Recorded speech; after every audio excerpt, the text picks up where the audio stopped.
jeexal xabaar yi ñeel bitim réew yi comme ni ñu ko baaxoo defee fële ca Moyen-Orient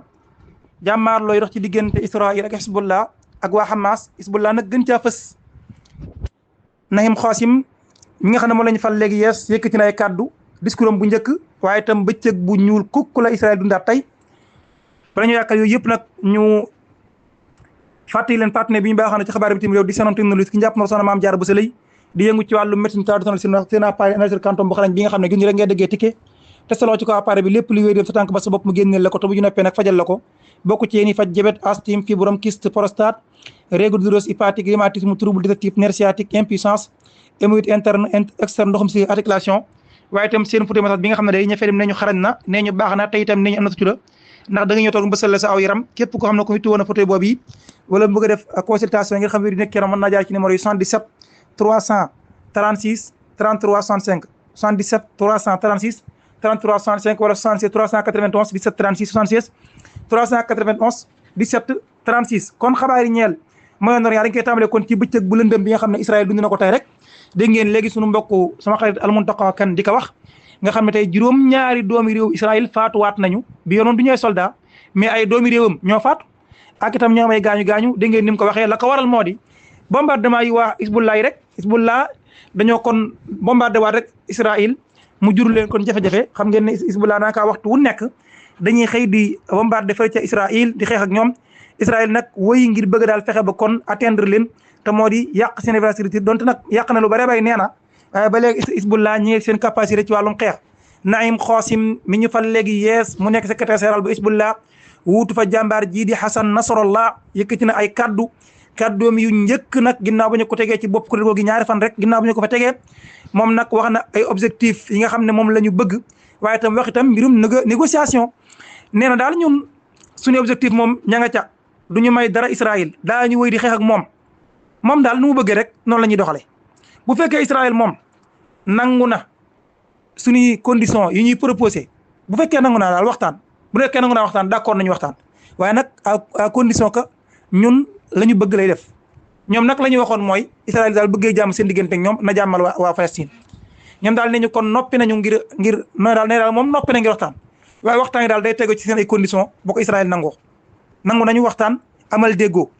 bu Israël nangoo nag ñu waxtaan jàmmoo ci seen ay conditions yi bëgg jàmm na ñooy bu ko Israël nanguwul nag ñun ñu ngi ci liñ nekk dañuy wéy di xeex rek tey itam na xam ne daañu ko def lu metti loo xam ne ba faww du ko fàtt na tey la ñu gën a pare tey la ñu gën a noppi ngir xeex ak moom ba tey ñu wax daal résistance bi kon wax na sax li nga xam ne kon jural na leen ko ñoom duñu nekk ci duñu guerre bi moom lu may daal am ci ndam képp waaw am ci ndam wala kon waxtaan mooy tax ñu dellu ci ginnaaw xamal ne daal ne kon 90 ci waa soldats yi réewum Israël ba ñu tàmbalee xeex ak ñoom faat nañu leen 90 personnes la sax 90 personnes yoo xam ne faat nañu ci Israël ak 750 yoo amee gaañu-gaañu ci côté Israël dépp bi nga xamee ne kon xeex nañu ak ñoom di loo xam ne kon daal tar na ci ñoom lool te itam dañuy wéyal loolu tant que Israël daal mi ngi choisir di xeex ak ñoom fi leen di xeex te itam dana métti ci moom lool moom doole boobu daal da koy xam te xam ne noppi nañu ngir xeex ak moom armée Israël ci boom daal di xam ne ñoom ne am nañ jafe-jafe nag manqué nañ ay soldats ginnaaw lu ëpp at bi ñu xeexee léegi ñoom ñoo ko xamle ginnaaw ëpp at ba ñu nekkee fee di xeex ci bande de Gaza ginnaaw bi ñu tàmbalee ak waa Hezbollah armée Israël kon wax na difficulté yoo xam ne am na ko ci recruter ay réservistes Israël dafa am ay réservistes yoo xam ne toll nañ ko 66 000 hommes yoo xam ne kon dañ leen a kon tàgg ba bàyyi leen bu leen soxlaa andi leen léegi nag ñooñu dafa am ñun bëgg a andi ñu xeex waaye daal jot ci ñoom dañoo jafe xam ngeen ne fan yii la waxoon naa ngeen ko ne beneen bi Netanyahu mi ngi menacé daal ne du ñu mën a bàyyi nag ñoom réservistes yi buñ leen wooyee ngi ñu dem xeex yi ñuy bañ Israël nag dëggal nañu daal am na lay jafe-jafe kon ngir mën a jot ci réservistes yi ngir ñu mën a amal xeex premier ministre bu réewum Liban moom daan nay évoqué kon possibilité ñu amal cessez-le-feu ci fan yi ñu dënmal moom daal jàpp na ne kon cessez-le-feu mën naa am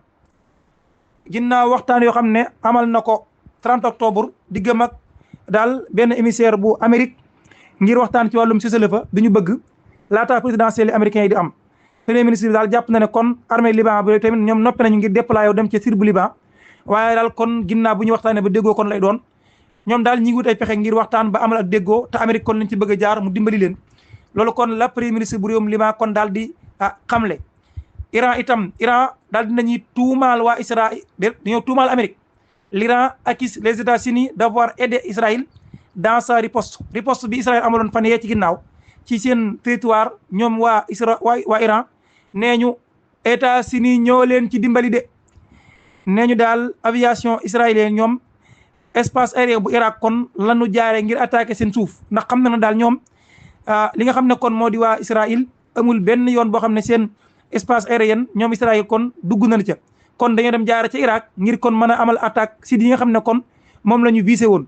ñoom nag nee ñu porté nañu plainte ci loolu nga xam ne am na te Amérique def ko Amérique daal moo jàppale kon waa Iran wala bokk mooy jàppale waa Israël ngir ñu mën a attaquer Iran kon ma ko